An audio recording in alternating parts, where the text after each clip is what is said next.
So after enthalpy, entropy, अब हम पढ़ेंगे Gibbs free energy and thermodynamics का सेकंड लॉ। आप मेरी बात को और आप इस वीडियो को एकदम एकदम पेशेंस से देखो, एकदम पेशेंस से। आई नो ये एंथैल्पी, एंट्रोपी और गिब्स फ्री एनर्जी जितनी इजी इनकी थ्योरी है, जितनी इजी इनके फॉर्मूलाज है, उतनी इजी इनको समझना नहीं है।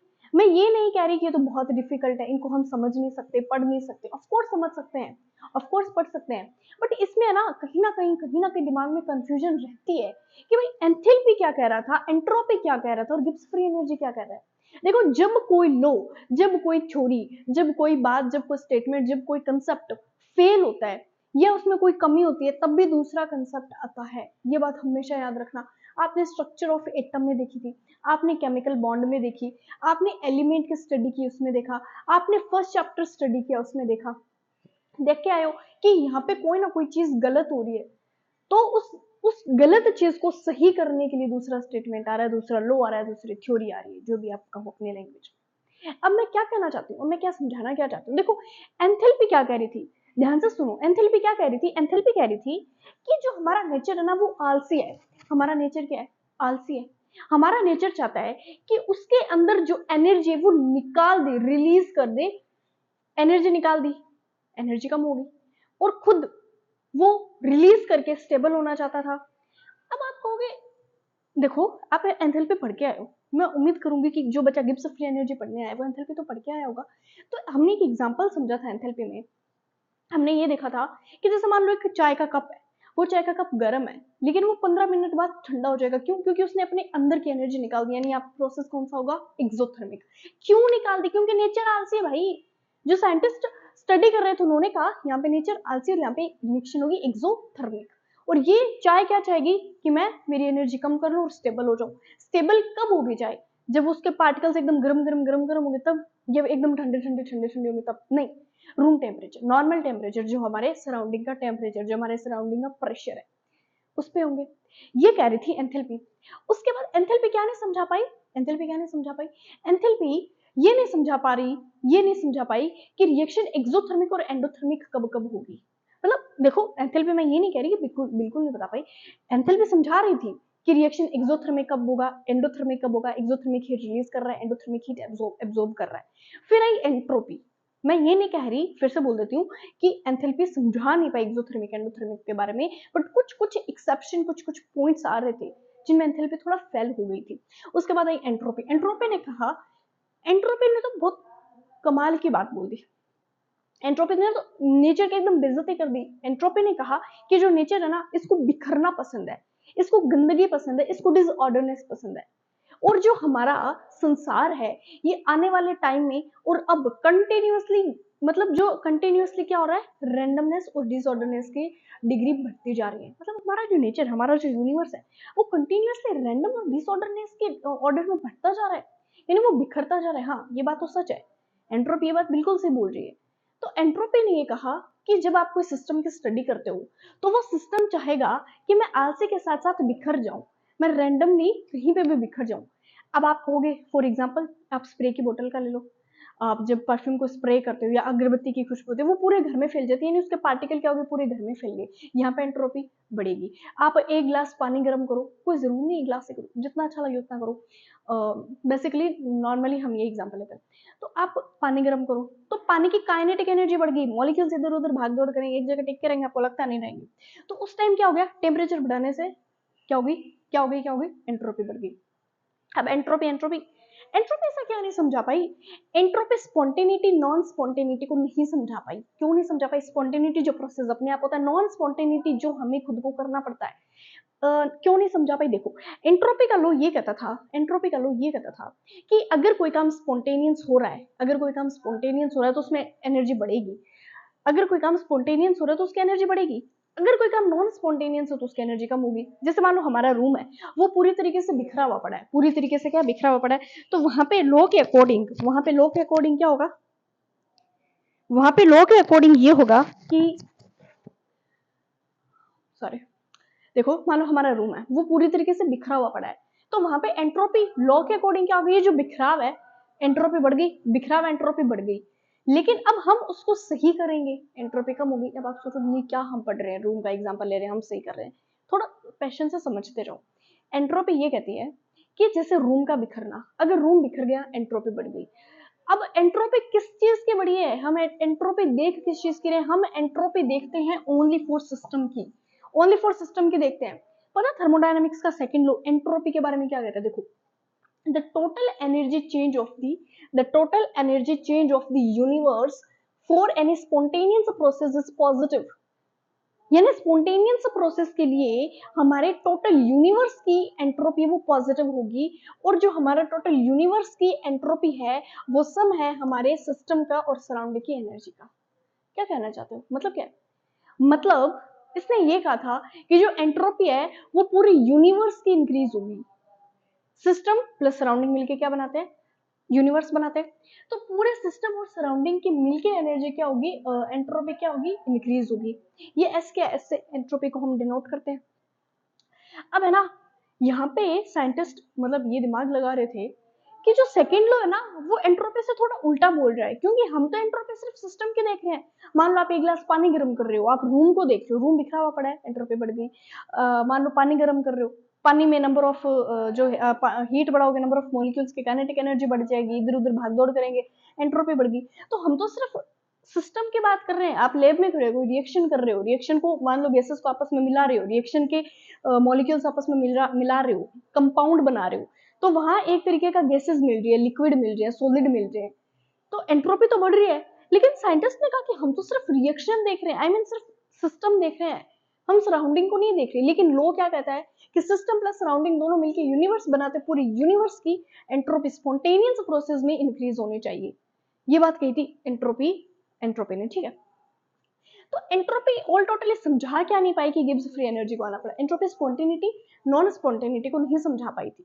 एंट्रोपी स्पॉन्टेनिटी नॉन स्पॉन्टेनिटी को नहीं समझा पाई। क्यों नहीं समझा पाई, क्यों नहीं समझा पाई, देखो ये है आइस, ठीक है, आइस है, ओके। ये आइस वाटर में कब कन्वर्ट होगी, जब ये बाहर से हीट एब्जॉर्ब करेगी। बाहर से हीट एब्जॉर्ब कर रही है, हीट एब्जॉर्ब कर रही है। पहली बात तो स्पॉन्टेनियस प्रोसेस है, स्पॉन्टेनियस प्रोसेस मैं शॉर्ट फॉर्म में लिख रही हूँ, बात खत्म, स्पॉन्टेनियस प्रोसेस है। बाहर से हीट एब्जॉर्ब कर रही है, यानी इसकी एनर्जी क्या हो रही है, बढ़ रही है। इसकी एनर्जी क्या हो रही है, बढ़ रही है। इसकी एनर्जी क्या हो रही है, बढ़ रही है। समझ आ रही है? ये बाहर से हीट के मॉलिक्यूल्स एब्जॉर्ब कर रही है, हीट मिल जाए, हीट मिल जाए, मिल गई हीट। अब ये पानी में कन्वर्ट हो जाएगी। पानी में कन्वर्ट होने के बाद क्या होगा, क्या हो सकता है आपके अकॉर्डिंग, देखो ये बर्फ का टुकड़ा पानी में कन्वर्ट होगा जब ये हीट मिल जाएगी, स्पॉन्टेनियस प्रोसेस, यानी इसके अंदर की जो इसके अंदर की सुन रहे मेरी बात, इसके अंदर के जो मॉलिक्यूल्स थे उनको ये बिखेर रहा है। पहले इस फॉर्म में था, यानी पहले कुछ इस तरीके से था क्रिस्टल, अब क्या हो गया, पानी बन गया, तो मॉलिक्यूल से एक दूसरे से दूर दूर हो जाएंगे। और जो आपने फैक्टर पढ़े उसमें क्या था, लिक्विड की एंट्रोपी मोर देन होते सॉलिड से। यहां तक ठीक था। इस एग्जांपल में तो एंथैल्पी कंफ्यूज हुई थी, यहां तक एंट्रोपी सही थी।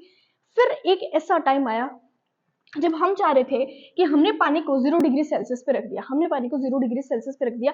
अब पानी बर्फ में कन्वर्ट होगा, पानी बर्फ में कन्वर्ट होगा, अब पानी बर्फ में कन्वर्ट होगा। कौन सा प्रोसेस, स्पॉन्टेनियस। पानी बर्फ में कन्वर्ट होने के लिए क्या करेगा, अपनी अंदर की हीट, जो अपने अंदर की हीट है वो रिलीज कर देगा, अपने अंदर की हीट रिलीज कर देगा। अब ये भी स्पॉन्टेनियस प्रोसेस है, समझ में आ रहा है? पहले वाला स्पॉन्टेनियस, अब भी स्पॉन्टेनियस। पहले एनर्जी बढ़ रही थी, एंट्रोपी बढ़ रही थी। अब ये जो पानी के मॉलिक्यूल्स अपने अंदर की एनर्जी निकाल देंगे, वो सोचोगे अपने अंदर की एनर्जी निकालते क्यों है, क्योंकि वाटर के अंदर हीट है, ये बर्फ बनना चाहता है, तो ये क्यों चाहेगा मेरे अंदर हीट, ये तो कोल्ड कोल्ड कूल कूल रहना चाहेगा ना, ठंडा ठंडा कूल कूल रहेगा, अपने अंदर की हीट निकाल देगा। यानी इधर क्या हो जाएगा, एक्सोथर्मिक, यानी इधर एनर्जी कम हो रही है, इधर एनर्जी कम हो रही है, इधर एनर्जी कम हो रही है। प्लस में एक चीज और आप देख रहे, एक चीज आप और देख रहे हो, इधर एनर्जी कम हो रही है, लेकिन लेकिन पानी से बर्फ बन रहा है, यहाँ पे एंट्रोपी भी कम हो रही है। पहले पानी के मॉलिक्यूल्स कुछ इस तरीके से इतने मान लो एरिया में फैले हुए थे, अब वो एक क्रिस्टल स्ट्रक्चर में आ गए, एक बर्फ का टुकड़ा बना लिया उन्होंने। पहले से फैले हुए थे, अब बर्फ का टुकड़ा बन गया। यहाँ पे एंट्रोपी फेल हो गई कि भाई एंट्रोपी स्पॉन्टेनियस है और non spontaneous. Spontaneous non spontaneous दोनों प्रक्रिया हो रही है, साथ में एक्सोथर्मिक एंडोथर्मिक भी हो रही है। तो एंट्रोपी तो यहाँ पे फेल होगी, एंट्रोपी यहाँ पे क्या होगी, फेल। हालांकि स्पॉन्टेनियस में एंट्रोपी तो इंक्रीज होना चाहिए था, लेकिन यहाँ पे तो एंट्रोपी क्या होगी, फेल होगी। स्पॉन्टेनियस में एंट्रोपी को इंक्रीज होना चाहिए था, लेकिन यहाँ पे एंट्रोपी नहीं हो रही इंक्रीज। आप खुद प्रैक्टिकली सोचिए, ये इस चैप्टर का आप जितना प्रैक्टिकली ये पानी, बर्फ, दूध, चाय, तो इसको जितना सोचोगे ना उतना अच्छे से समझ आएगा। ठीक है, इसमें हमें केमिकल रिएक्शन का ज्यादा कुछ नहीं पढ़ना। हाँ, न्यूमेरिकल में आपके केमिकल रिएक्शन आएगी, न्यूमेरिकल में पानी, बर्फ, दूध, चाय कोई नहीं देने वाला। ठीक है, अब देखो, अब ये चीज समझाएगा गिब्स फ्री एनर्जी। ये चीज गिब्स फ्री एनर्जी कैसे समझाएगा, कैसे समझा सकता है? Gibbs free energy is a thermodynamic quantity that represent the maximum amount of work a system can do at a constant pressure and temperature। पहली बात तो गिब्स फ्री एनर्जी ने टेम्परेचर और प्रेशर कांस्टेंट रख लिया था, और गिब्स फ्री एनर्जी ने कहा, गिब्स फ्री एनर्जी ने स्पॉन्टेनिटी नॉन स्पॉन्टेनिटी समझाई, जो किसकी कमी है? एंट्रोपी की। कुछ एंथैल्पी की कमी आ रही उनको समझाया, कुछ एंथैल्पी की कमी आ रही उनको समझाया। तो पहली बात तो कि गिब्स फ्री एनर्जी को जी से डिनोट किया जाता है, इसका फॉर्मूला होता है H minus T, H minus T, H minus T. Enthalpy में एंट्रोपी को लेस कर देंगे, जो हमारे पास रिजल्ट आएगा वही हमारा गिब्स फ्री एनर्जी होगा। अब मैं ऊपर का कुछ पोर्शन मिटा के ये थर्मोडायनामिक्स का सेकंड लॉ नोट कर लेना, काफी इंपॉर्टेंट है। ठीक है, अब मैं ऊपर का कुछ लिस्ट कर देती हूँ।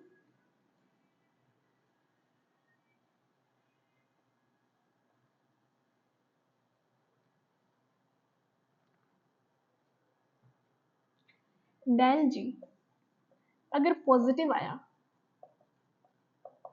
और डेल जी क्या है? Gibbs free energy. डेल क्यों लिख रही हूँ? चेंज तो आएगा ही, तभी समझा पा रहा है। अगर नेगेटिव आया, अगर नेगेटिव आया तो वो प्रोसेस होगा स्पॉन्टेनियस। रटना नहीं है, मैं इसको समझाऊंगी। अगर पॉजिटिव आया तो वो प्रोसेस होगा नॉन स्पॉन्टेनियस। नॉन स्पॉन्टेनियस कैसे?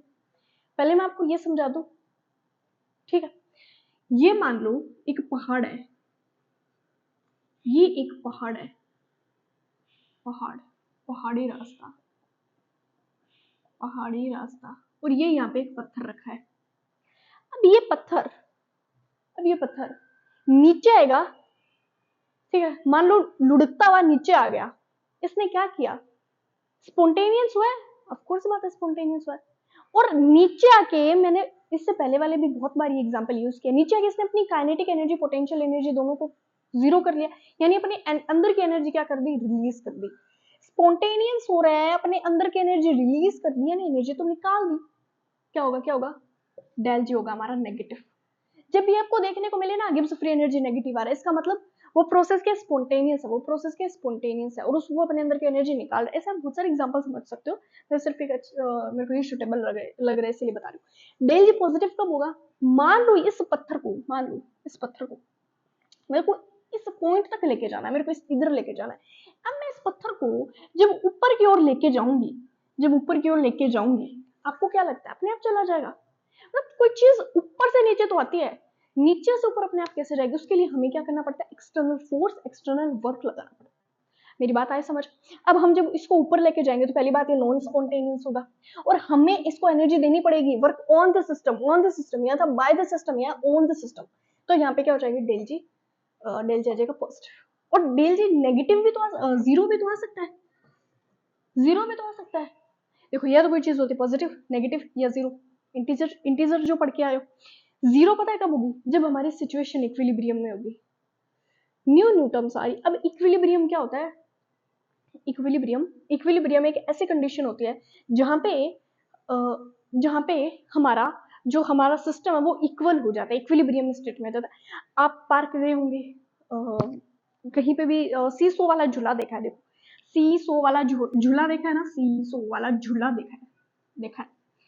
अब उस सी सो वाले झूले में आप एकदम बैलेंस कंडीशन पे नहीं आ जाते? मान लो यहाँ पे भी कोई बैठा है, यहाँ पे भी कोई बैठा है। अब आप दोनों जब एक कोई भी दो पर्सन बैठे हैं, वो दोनों जब एकदम इक्वल शेप में, एकदम इक्वल जगह आ जाएंगे ना, इक्वल डायरेक्शन में, इक्वल शेप है, डायरेक्शन क्यों बोल रहा मैं, एकदम इक्वल शेप में आ जाएंगे, एकदम इक्वल, तो वो क्या हो जाएगा? वहां पे इक्विलिब्रियम अटेन हो गया, वहां पे क्या हो गया? Equilibrium attain. चलो ये तो झूले की बातें थी। अगर केमिस्ट्री के लैंग्वेज में बात करें, 0 डिग्री सेल्सियस पे पानी रख दो और बर्फ रख दो, पानी रख दो और बर्फ, वाटर आइस रख दो, जितना पानी बर्फ में कन्वर्ट होगा उतनी बर्फ पानी में कन्वर्ट हो जाएगी। क्या फिर से बोल रही हूँ। जितना पानी 0 डिग्री सेल्सियस पे आप करके देख लेना, आप करके देख लेना 0 डिग्री सेल्सियस पे अगर आप पानी को और बर्फ को दोनों को रखोगे तो 0 डिग्री सेल्सियस पे जितना बर्फ पानी में कन्वर्ट होगा, जितना जितना बर्फ पानी में कन्वर्ट होगी उतना ही पानी बर्फ में कन्वर्ट हो जाएगा। यानी यहाँ पे क्या आ गया, इक्विलिब्रियम, इक्विलिब्रियम कंडीशन आ गई। तो वहां पे डेल जी क्या हो जाएगा, 0, क्योंकि ना तो यहाँ पे एक्सोथर्मिक और ना एंडोथर्मिक, ना स्पॉन्टेनियस ना नॉन स्पॉन्टेनियस, एक तरीके का डेल जी 0 हो गया। अब डेल जी समझाना क्या चाह रहा है, ये तो चलो पॉजिटिव नेगेटिव मैंने आपको एडवांस समझा दिया, यानी हालांकि बात की बात है बट मैंने ठीक है पहले समझा दिया, इट्स ओके। इस बहाने आपको समझ तो आया कि भाई डेल जी चाहता क्या है। अब देखो ये बता मैंने पहले क्यों समझाया, सोच रहे हो आप कुछ, मतलब जब हमारा डेल जी नेगेटिव आएगा, जब हमारा डेल जी नेगेटिव आएगा इसका मतलब स्पॉन्टेनियस प्रोसेस है। जो बात एंथैल्पी नहीं समझा पाई, जो बात एंट्रोपी नहीं समझा पाई, एंट्रोपी तो बस थक गई थी कि भाई स्पॉन्टेनिटी नॉन स्पॉन्टेनिटी में वो कंफ्यूज्ड। गिब्स फ्री एनर्जी ने बताया कि जब आपका प्रोसेस स्पॉन्टेनियस होगा ना तो वो पॉजिटिव होगा, मतलब वो अपने तरफ अपनी एनर्जी निकालेगा, सॉरी नेगेटिव होगा, अपनी एनर्जी निकालेगा। और जब आपका प्रोसेस नॉन स्पॉन्टेनियस होगा तो वो क्या होगा, अपने अपने अंदर एनर्जी लेगा और साइन क्या आएगा, पॉजिटिव। आई बात समझ, आई बात समझ। यहाँ पे एनर्जी निकलना आना क्या हो रहा है, वो क्या रहा है, यहाँ पे एनर्जी आ रही है मतलब एंथैल्पी बढ़ रही है, यहाँ पे एनर्जी आ रही है मतलब एंथैल्पी बढ़ रही है। यहाँ पे नॉन स्पॉन्टेनियस प्रोसेस है, नॉन स्पॉन्टेनियस है यानी नेचर में एक तरीके का डिसऑर्डरनेस है, ऐसा नहीं, उसमें उसमें उल्टा है, ठीक है। तो देखो that represent the maximum amount of work a system can do at a constant pressure and temperature. अब हमने प्रेशर और टेम्परेचर को कांस्टेंट क्यों रखा, सोच सकते हो इसके बारे में कि हमने प्रेशर और टेम्परेचर को कांस्टेंट क्यों रखा, क्या रीजन हो सकता है, क्या रीजन हो सकता है। देखो टेम्परेचर को हमने कांस्टेंट इसीलिए रखा है कि फॉर एग्जांपल यहाँ पे अगर मैं ये बात करूं, हाँ प्रेशर को, अब ये एक टर्म ऐसी है जैसे टेम्परेचर को अगर आप पानी और आइस की बात करोगे तो यहाँ पे अगर आप देखोगे तो 0 डिग्री सेल्सियस टेम्परेचर है। और गिब्स फ्री एनर्जी थर्मोडायनेमिक्स के सेकंड लॉ को भी साथ लेते हुए चल रहा था, थर्मोडायनेमिक्स के सेकंड लॉ को साथ लेते हुए चल रहा था, यानी वो सिस्टम प्लस सराउंडिंग दोनों को मिला के यूनिवर्स की एनर्जी को देख रहा था। जब जब हमें यूनिवर्स के एंट्रोपी को देखना है तो हम टेम्परेचर को क्या रखेंगे, कांस्टेंट। अब नेक्स्ट मैंने लिखा predicting spontaneity and del G. Negative del G means the process is spontaneous as written in the forward direction. Positive del G means the process is non-spontaneous in the reverse direction. If del G is 0, the reaction is at equilibrium. एज तो बात समझ आई होगी। Formula क्या है, G is equal H minus T del S, del लगा दो, डेल लगा दो।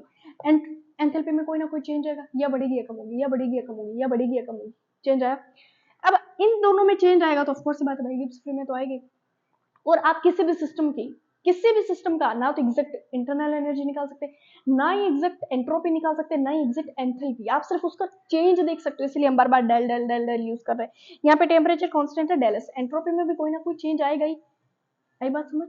तो इसी के साथ हमारा चैप्टर होता है खत्म। बहुत ही ब्यूटीफुल सा चैप्टर था और मैंने पूरा एफर्ट लगाया कि आपको ये चैप्टर समझ आए। अब इसके कुछ न्यूमेरिकल्स पोर्शन रह जाता है वो हम डिस्कस कर लेंगे। So thank you so much.